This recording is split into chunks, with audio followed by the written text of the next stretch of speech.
고난주간 셋째 날 수요일 새벽입니다. 오늘도 하나님께서 우리에게 주시는 말씀을 통해 하늘의 신령한 복과 땅의 기름진 복이 우리 성도들의 삶에 충만하게 넘쳐나기를 주의 이름으로 축복합니다. 함께 말씀 보겠습니다. 오늘은 누가복음 23장 37절부터 43절 말씀을 봅니다. 누가복음 23장 37절부터 43절입니다. 이 말씀을 함께 읽겠습니다. 이르되 내가 만일 유대인의 왕이면 내가 너를 구원하라 하더라. 그의 위에 이는 유대인의 왕이라 쓴 패가 있더라. 달린 행악자 중 하나는 비방하여 이르되 내가 그리스도가 아니냐 너와 우리를 구원하라 하되 하나는 그 사람을 꾸짖어 이르되 내가 동일한 정죄를 받고서도 하나님을 두려워하지 않느냐 우리는 우리가 행한 일에 상당한 보응을 받는 것이니 이에 당연하거니와 이 사람이 행한 것은 옳지 않은 것이 없느니라 하고 이르되 예수여 당신의 나라에 임하실 때에 나를 기억하소서 하니 예수께서 이르시되 내가 진실로 네게 이르노니 오늘 네가 나와 함께 낙원에 있으리라 하시니라. 아멘. 오늘은 우리가 읽은 본문 말씀 가지고 십자가 구원의 복음이란 제목으로 말씀을 나눠보고자 합니다. 예수님께서 십자가에 달려 처형당하실 때에 좌우편에 두 행악자가 흉악한 범죄자인 두 강도가 함께 매달렸습니다. 골고다 그 언덕 그곳에는 세 개의 십자가가 세워져 있었던 것이죠. 가운데 세워진 십자가에는 만왕의 왕이신 예수님이 우리의 죄를 대신 짊어지시고 하나님의 어린 양이 되어 못 박혀 계셨고 좌편과 우편에 세워진 십자가에는 흉악한 강도들이 자신들의 지은 죄값으로 못 박혀 있었습니다. 외경 빌라도 행전에 따르면 회개하지 않은 강도의 이름은 게스타이고 회개하고 구원받아 낙원에 이르게 된 강도의 이름은 다이스마스라고 알려져 있습니다. 이 두 사람은 강도질을 하다가 체포되어서 함께 법정에서 사형 선고를 받고 골고다 언덕에서 십자가 처형을 당하고 있었던 것입니다. 그런데 이 두 행악자 강도 중에 다이스마스라고 하는 사람은 동일하게 골고다 언덕에 십자가형을 선고받은 상태에 있었지만 큰 고통과 죽음이 드리워지는 그 순간에 예수 그리스도를 만났고 예수님을 구주로 영접했고 구원과 영생의 자리에 들어가게 되는 복을 얻게 됩니다. 우리가 어제도 말씀 가운데 생각해 보았지만 예수님이 십자가에 달려 돌아가실 때 각계각층의 모든 사람들이 예수님을 비방하고 조롱하고 희롱하고 모욕했습니다. 그런데 그들 중에는 두 행악자도 있었습니다. 누가복음 23장 39절 말씀에 달린 행악자 중 하나는 비방하여 이르되 내가 그리스도가 아니냐 너와 우리를 구원하라 비방을 했던 것입니다. 로마의 군인들도 종교 지도자들이었던 대제사장들도 지나가며 구경하는 무리들도 종교 지도자들 십자가에 달린 행악자들까지 모두 다 예수님을 비방하고 희롱하며 모욕했습니다. 고통 가운데 죽어가면서 십자가에 달려 죽어가시는 예수님을 향해 비방하는데 내가 그리스도가 아니냐 너와 우리를 구원해라 이렇게 비방하고 조롱했던 것입니다. 그런데 오늘 이 말씀을 묵상하며 우리의 마음 가운데 찔림으로 다가오는 메시지가 있습니다. 행악자의 입에서 그리스도라고 하는 말이 나왔습니다. 오늘 우리는 하나님의 백성으로 하나님의 자녀로 이 세상에서 성도의 삶을 살아가고 있습니다. 우리의 입에서 가장 많이 나오는 말은 무엇입니까? 예수님, 예수 그리스도라고 하는 말입니다. 우리는 예수님을 나의 주로 나의 하나님으로 고백합니다. 주는 그리스도시요 살아계신 하나님의 아들이시니다라고 신앙 고백을 늘 합니다. 그런데 예수님을 그리스도라고 말하며 비방했던 한편 강도처럼 우리도 예수님을 주라고 그리스도라고 시인하고 고백은 하고 있지만 진정 삶의 현장에서는 예수님을 나의 주님으로 모시지 못하고 나의 구원자 그리스도로 인정하지 못하고 신뢰하지 못하는 그러한 삶을 살아가는 우리의 모습은 큰 차이가 없다라고 봅니다. 하나님 앞에서 우리가 오늘 말씀 안에서 자기 자신들의 모습을 돌아보며 회개의 무릎을 꿇어야 하는 사실입니다. 신앙의 고백이 입술의 고백으로 끝나고 삶으로 연결되지 못하고 우리의 삶의 현장에서 그리스도 나의 주, 나의 하나님이라고 하는 신앙 고백이 걸맞는 삶을 살지 못했던 것을 회개해야 합니다. 오늘 두 행악자 중 한편 강도는 전혀 다름 보이면서 예수님을 비방하고 모욕하는 한편 강도를 향하여 꾸짖습니다. 누가복음 23장 40절 말씀입니다. 하나는 그 사람을 꾸짖어 이르되 내가 동일한 정죄를 받고서도 하나님을 두려워하지 아니하느냐? 이 말의 의미는 너는 지금 하나님을 두려워하지 않고 있구나 라고 하는 것입니다. 내가 입으로 예수님을 비방하는 것을 보니 이분은 우리와 다르게 죄가 없으신 분인데 아무런 잘못도 없으신 분인데 우리는 죄 때문에 십자가를 지고 죽어가면서도 이 죄 없으신 분이 십자가에 달려 죽어가는 모습을 보며 너는 지금 하나님을 두려워하지도 않고 있구나 라고 꾸짖었던 것입니다. 이 행악자의 말을 따르면 우리는 우리의 죄값을 인하여 죄 때문에 십자가에 못 박혀 형벌을 받고 죽는 것이 마땅하지만 이분에게서는 아무런 잘못이 없는 걸 우리가 알지 않느냐? 이 사람이 행한 일은 옳지 않은 일이 하나도 없다라고 하는 것을 이 행악자도 알고 있는 것이죠. 여러분, 신앙생활이 출발하는 계기가 되려면 반드시 신앙의 고백이 나와야 합니다. 진정한 믿음의 고백, 예수 그리스도를 가리켜 나의 주, 나의 그리스도라고 부를 수 있을 때 그때 진정한 은혜 체험이 이루어지고 영적인 변화가 일어나는 것입니다. 나의 죄인됨을 깨닫고 하나님 앞에 나는 죄인입니다. 나는 부족합니다. 나는 연약합니다. 나는 하나님의 은혜 아니면 살아갈 수 없는 무지하고 연약한 인생입니다. 이것을 고백할 때 하나님의 은혜를 체험하게 되는 것이고 용서를 맛보게 되는 것입니다.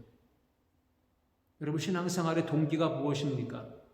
우리는 왜 신앙생활하며 교회생활하며 믿음을 지키고 있습니까? 어떠한 사람들은 복을 받기 위해, 어떤 사람들은 삶의 안정과 평안을 얻기 위해, 어떤 사람은 인생의 갖가지 문제를 해결하기 위해 교회를 나와 신앙생활하는 분들이 없지 않아 있을 것입니다. 그런데 처음에는 그렇게 시작했을지 몰라도 어느 날 십자가 구원의 복음이 깨달아지게 되면 비로소 신앙생활의 동기가 그러한 수준에 머물러서는 안 되는구나. 진정한 신앙생활의 동기는 나의 나됨을 깨닫고 나의 구원을 위해 이 땅에 오신 예수님을 의지하며 사랑의 하나님, 은혜의 하나님, 능력의 하나님을 의지하며 믿음으로 살아가는 것, 이것이 바로 신앙생활의 출발이고 나의 부족함을 고백함으로 하나님의 은혜가 내게 머물게 될 수 있다는 것을 깨닫게 되는 것, 이것이 바로 신앙생활의 본질이라는 것을 알게 되는 것이죠. 오늘 본문 말씀의 한편 강도는 처음부터 예수님에 대한 믿음을 가진 것이 아닙니다. 예수님에 대하여 이렇게 신앙 고백할 만한 믿음이 전혀 없었던 사람인데 어느 날 어느 순간에 그가 변화된 것입니다. 그도 역시 처음에는 예수님을 욕하고 비방했습니다. 마가복음 15장 32절 말씀에 따르면 이스라엘의 왕 그리스도가 지금 십자가에서 내려와 우리가 보고 믿게 할지어다 하며 함께 십자가에 못 박힌 자들도 예수를 욕하더라 했습니다. 이 사람들도 동일하게 예수를 욕했던 것입니다. 마태복음 27장 44절 말씀에 따르면 함께 십자가에 못 박힌 강도들도 이와 같이 욕하더라 했습니다. 두 사람 다 게스타, 다이스마스, 이 두 사람 다 모두 처음에는 예수님을 비방하고 욕했는데 놀라운 것은 어느 순간 예수님을 비방하고 욕했던 한편 강도 다이스마스는 마음이 변했고 생각이 변했고 언어가 변했습니다. 그 이유가 무엇일까요? 성경은 그 이유를 분명하게 밝혀주고 있지는 않지만 우리는 그 이유를 이렇게 유추해 볼 수 있습니다. 예수님께서 십자가에 달려 고난당하실 때 사람들의 비방과 조롱처럼 네가 하나님의 아들이거든 유대인의 왕이거든 당장 그 십자가에서 내려와 봐라, 이 비방을 듣고 조롱을 듣고 예수님이 신적인 권능을 행하시며 내려오셨기 때문에 이 한편 강도가 예수님을 믿게 된 것이 절대 아니라는 것입니다. 그가 예수님을 믿게 된 것은 하나님의 특별한 은혜와 섭리라고 볼 수 있겠고, 정말 중요한 비결이 있다면 그것은 예수님께서 보여주신 모습 때문입니다.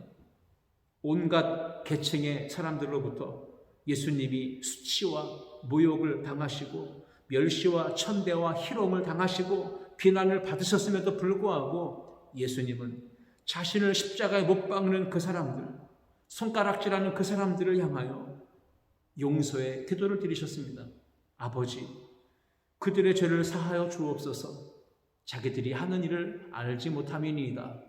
이렇게 용서의 기도를 드리신 그 모습 바라보며 한편 강도의 마음에는 큰 감동이 임한 것입니다. 과연 이 세상에 어떤 사람이 자기를 십자가에 못 박고 욕하고 조롱하고 손가락질하는 그런 사람들을 용서해달라고 기도할 수 있겠는가? 이분이 정말 하나님의 아들 메시아 그리스도가 맞구나. 그렇지 않다면 어떻게 용서의 기도를 드릴 수가 있겠는가? 이렇게 생각하며 한편 강도 다이스마스는 마음에 감동을 받고 예수님을 진정한 그리스도로 인정하기 시작한 것입니다. 오늘 우리에게 주는 메시지가 무엇입니까? 우리는 과연 이 세상을 살아가면서 주변에 있는 사람들에게 감동을 주는 삶을 살아가고 있습니까? 은혜를 끼치며 살고 있습니까? 예수님께서 신적인 능력을 행하시며 십자가에서 내려오시며 대적하는 사람들을 다 심판하시며 많은 사람들에게 감동을 끼치실 수도 있었지만 예수님은 그렇게 하지 않으셨습니다. 마찬가지입니다. 우리도 그리스도인으로서 이 세상에 살아갈 때에 가정이든 직장이든 학교든 교회든 어느 곳에서든 주변 사람들에게 감동을 끼치는 삶을 살아가야 합니다. 그러려면 고통을 당하는 현장이고 고난과 역경의 현장이고 어려움이 있는 상처가 있는 현장이라 할지라도 믿음을 잃지 않고 의연하게 하나님이 주신 참된 평안함을 누리면서 살고 있는 모습을 보여주어야 합니다. 용서할 수 없는 사람을 용서할 수 없는 상황에 용서한다면 그 모습을 통해 주변 사람들은 감동을 받게 될 것입니다. 인생 가운데 고난과 시련과 역경과 문제와 환난이 찾아왔을 때 절대로 포기하지 않는 그 모습, 문제 앞에 무릎 꿇지 아니하고 담대하게 믿음으로 반응하며 십자가를 의지하며 하나님께 감사하며 오히려 찬송과 기쁨으로 극복해내는 그 모습이 주변의 사람들에게 크나큰 감동을 줄 수 있는 것입니다. 예수님께서 보여주신 삶의 모습은 한편 강도 다이스마스에게 크나큰 감동을 주었고 믿음의 도전을 일으켰습니다. 이분이 진정 하나님의 아들이고 메시아가 맞구나, 이런 확신을 갖게 되며 동시에 믿음을 얻게 된 것입니다. 그리고 그 다이스마스라고 하는 강도의 마음에는 거룩한 소원이 일어났습니다. 누가복음 23장 42절 말씀에 따르면 이르되 예수여 당신의 나라에 임하실 때에 나를 기억하소서 하니, 다이스마스라고 하는 한편 행악자의 마음속에 거룩한 소원이 생겨났습니다. 그것은 무엇입니까? 십자가에서 빨리 내려와, 해방되는 것이 아니었고 예수님께서 하나님 나라에 들어가실 그때에 나를 기억해달라고, 나도 낙원에 이르게 해달라고 이렇게 요청하는 이 행악자의 변화된 모습이었습니다. 눈에 보이는 육신의 것에 목적을 건 것이 아니라 영원한 생명에 마음을 두고 소망을 품었던 것입니다. 그런데 한편 강도였던 게스타는 여전히 십자가에서 내려가기를, 이 고통스러운 자리에서 빨리 해방되기를 소망하고 있었습니다. 오늘 이 말씀을 마무리하며 우리에게 주시는 하나님의 메시지 도전을 함께 생각해 보면 좋겠습니다. 지금 우리의 마음에 일어나는 소원은 무엇입니까? 한편 강도 게스타처럼 하루빨리 이 처절한 아픔과 고통의 현장에서 벗어나는 것, 해방되는 것, 이 무거운 십자가를 빨리 벗어버리는 것, 삶의 크고 작은 문제들이 빨리 해결되는 것, 이러한 눈에 보이는 문제만 해결되는 것을 소망으로 삼고 신앙생활하고 있지는 않은지요. 육체적인 것, 썩어지고 없어질 것에 목숨을 걸고 세상의 부귀, 영화, 명예, 권세를 얻기 위해 소망을 가지고 살아가는 그러한 사람이 돼서는 안 되는 것입니다. 다이스마스처럼 십자가에서 내려오는 것이 아니고 고통에서 해방받는 것이 아니라 영생을 얻고 하나님의 나라에 들어가는 것에 소망을 갖는 것, 이것이 바로 우리가 품어야 될 진정한 소망입니다. 당신의 나라에 들어갈 때에 나를 기억해 주소서라고 요청했던 이 다이스마스의 간구에 우리 예수님은 말씀하십니다. 오늘 본문 23장 43절 말씀입니다. 예수께서 이르시되 내가 진실로 네게 이르노니 오늘 네가 나와 함께 낙원에 있으리라 하시니라 말씀하십니다. 오늘 내가 믿음으로 고백한 바로 이 순간 하나님의 나라에 이르게 될 것을 약속하신 것입니다. 누구든지 예수님을 나의 구주로, 주님으로, 그리스도로 믿고 고백하면 그 순간 하나님의 자녀가 되고 영원한 생명을 얻게 되는 것입니다. 예수님이 나와 함께 계신다면 그곳이 낙원입니다. 내가 오늘 나와 함께 낙원에 있으리라 하셨으니 오늘 주님이 계신 그곳에 내가 있기로 합니다. 우리 아름다운 교회 성도들이 주님과 함께 사는 그곳이 바로 낙원입니다.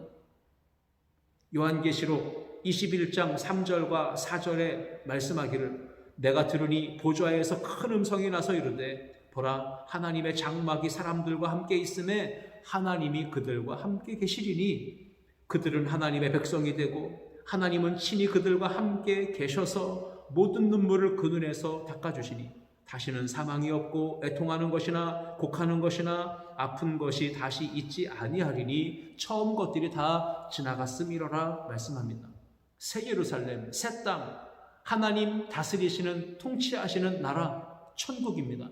그 나라 하나님께서 계시기에 우리 예수님께서 왕으로 통치하시기에 그곳이 곧 천국이고 하나님의 나라라는 것입니다. 천국은 주님이 계신 곳입니다. 우리가 찬송을 부를 때 내 영혼이 은총 입어 이 찬양을 부르잖아요. 이 찬양의 3절 가사가 이렇습니다. 높은 산이 거친 들이 초막이나 궁궐이나 내 주 예수 모신 곳이 그 어디나 하늘나라라고 고백합니다. 오늘도 우리 아름다운 교회 성도들의 삶의 현장에 주님과 함께 동행하는 삶, 주님과 함께 호흡하며 친밀한 사귐과 교제 속에 있을 때 그곳이 곧 천국이 될 것입니다.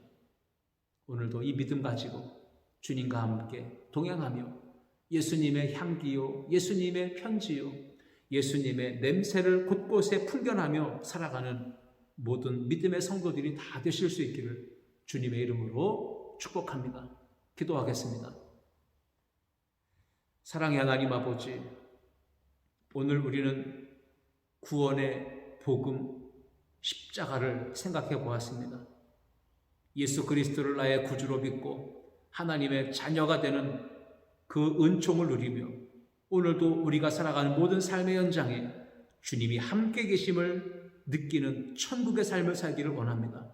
아름다운 교회 성도들 항상 주님을 따르며 주님의 영광을 위해 살아가는 거룩한 성도들 되게 하시고 무엇을 하든지 하나님의 영광을 위해 살며 하나님의 기쁨 되어지는 은혜를 허락해 주옵소서. 입술의 고백과 삶이 일치하고 예수님 만나 인생의 변화를 경험하였다면 우리의 삶을 통해 많은 사람들에게 감동을 줄 수 있는 축복의 통로가 되게 하여 주옵소서. 예수님이 보여주신 용서의 삶, 사랑의 삶, 기도의 삶을 본받아 우리도 그렇게 오늘을 살아가며 십자가의 길을 걷는 모든 성도들 되게 하여 주옵소서. 예수님의 이름으로 기도하옵나이다. 아멘.